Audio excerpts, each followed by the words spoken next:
హిందూ మత పెద్దలందరూ కూడా గగ్గోలు పెడుతున్నారు. వెంకటేశ్వర స్వామి నైవేద్యం ఇచ్చే నెయ్యిలో కల్తీ చేసి కనీసం రిపెంటెన్స్ లేదా? చంద్రబాబు నాయుడు గారు, మీరు పదే పదే పదే అబద్ధాన్ని చెప్పి చెప్పి చెప్పి అసెంబ్లీలో బయట అక్కడ ఇక్కడ దాన్ని నిజం చేయాలనుకుంటున్నారు. కానీ ఒకటి జనాలందరికీ తెలుసు. మీరే సూటిగా చెప్పండి.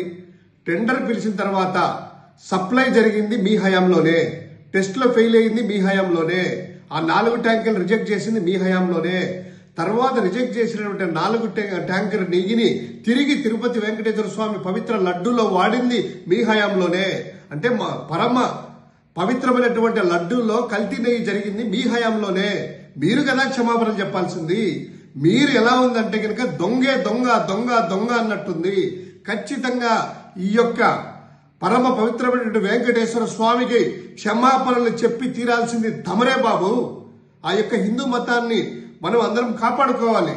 మీరు చేసిన తప్పుకి ఎదుటోళ్ళ మీద తప్పి ఏంటి చంద్రబాబు నాయుడు గారి ఇదంతా కూడాను పదే పదే పదే పదే పదే